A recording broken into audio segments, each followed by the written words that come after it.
이분들이 부산을 가장 전략지로 뽑는다는 겁니다. 저는 그 부산 시민이 듣기 좋으라고 하는 소리 같기도 하고. 예, 어떻습니까? 저는 듣기 좋은 소리라고 생각을 합니다. 아마 그분들 충청이나 뭐 충청도 지역에 가면 난 충청의 아들이다 이럴 거고 여기가 전략 지역이다 그래서 왔다 이렇게 말씀하실 거고 또 서울 경기 인천에 가면 그렇게 말씀하실 거고 호남에 가면 또 그렇게 말씀하실 겁니다. 그래서 네. 그런 거는 저는 정치인들이 하는 일종의 정치적 레토릭 수사에 불과한 거다. 그렇지만 그럼에도 불구하고 각 당이 부산을 포함한 PK 지역을 바라보는 시선은 저는 좀 다를 것 같습니다. 어떤 점에서요? 저는 이재명 후보 같은 경우에는 지난 이제 사실 몇 번의 총선 지선 저희들이 대선을 거치지 않았습니까? 그 과정에서 이쪽이 원래는 국민의힘 중심에 대단히 당세가 강했던 지역인데 그렇죠. 그 부분에 균열을 가져왔거든요. 그래서 상당히 약진을 했습니다.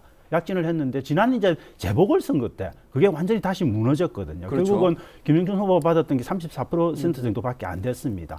만약에 그게 계속된다면은 이 지역에서 굉장히 좀 상실을 할 수밖에 없는 상태이기 때문에 저는 그걸 회복하기 위한 어떤 그런 관심 부분에서 저는 전략지역으로 선택하는 했을 가능성이 굉장히 높다라고 보는 거고 저는 윤 후보 입장에서는 조금 다르지 않을까. 윤 후보는 이제 과거의 어떤 그 영광을 어떻게 좀 회복하느냐 이 부분에 이제 초점을 두는 관점에서 저는 전략지역으로 삼을 가능성이 있지만 저는 이재명 후보보다는 훨씬 윤 후보가의 간절함이 좀 덜할 가능성이 높다.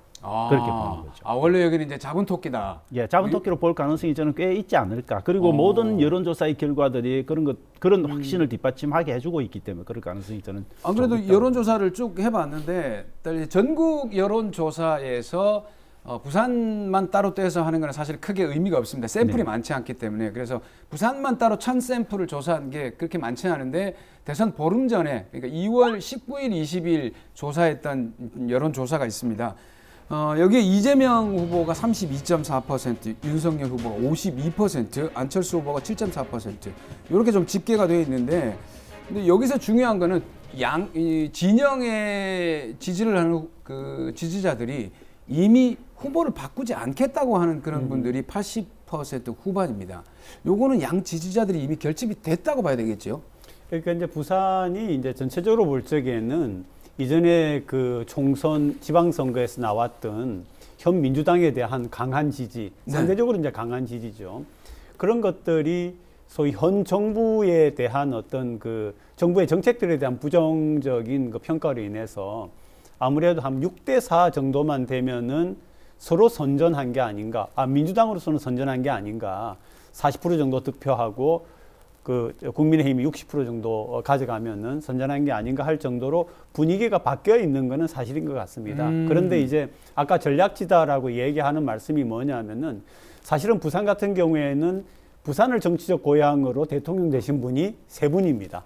그죠? 김영삼 대통령 계시고, 네. 그 다음에 노무현 대통령, 문재인 대통령 이렇게 세 분이 나온 지역이기 때문에 네. 그런 자부심이 있다고 생각을 하고요. 또 아까 차 교수께서 잘 말씀해 주신 것처럼 스윙보트, 그죠? 이쪽도 찍었다가 저쪽도 찍었다고 하는 것이기 때문에 전략지의 그런 의미를 갖고 있는 게 아닌가 그렇게 생각하죠. 저는 이제 조금 약간 지금 이 부산일보의 최근 조사의 결과가 저는 조금 의외다라고 하는 부분이 32.4%의 지지를 이재명 후보가 응답자로부터 받았는데 그게 저는 너무 낮다. 왜냐하면 지금 현재 보면 부산 지역에서 가장 최악으로 받은 선거의 결과가 뭐냐면 지난 총선에서 민주당의 위성정당이라고 할 수 있는 열린민주당과 더불어시민당이 받았던 그 비례대표의 득표율을 합산하면 그게 한 33% 정도 됩니다. 그게 최악의 최악이거든요. 그것보다 더 낮은 결과이기 때문에 저는 조금 이게 과소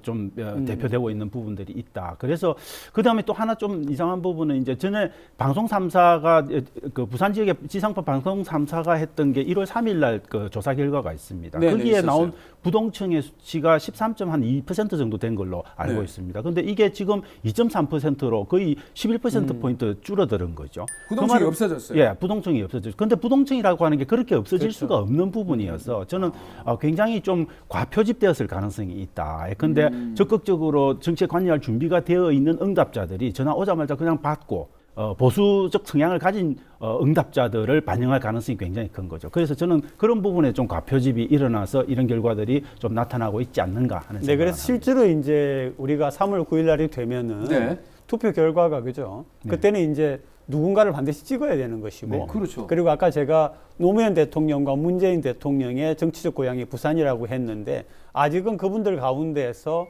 이재명 후보에게 마음을 주지 않는 분들이 그때 가서 또 표로는 또 어떻게 할 수가 있기 때문에 이 여론조사 결과가 있는 그대로를 반영한다라고 보기는 어려운 거죠. 예, 저는 분명히 그렇게 어렵다고 봅니다. 네. 왜냐하면 이 결과는 결국은 모두 투표하겠다고 생각하는 분들이 많이 표집됐을 가능성이 높다고 보죠. 그러니까 뭐 예를 들자면 이제 정치 고관여층이라고 그렇죠. 얘기를 예, 하는데 그 여론조사가 전화가 오면은 대부분은 돌려버리는데 받는 사람들을 이제 정치 고관여층이라고 얘기를 하다 보니까 아마 그런 그 과표집 현상 뭐 이런 것도 얘기를 많이 하시는 것 같습니다.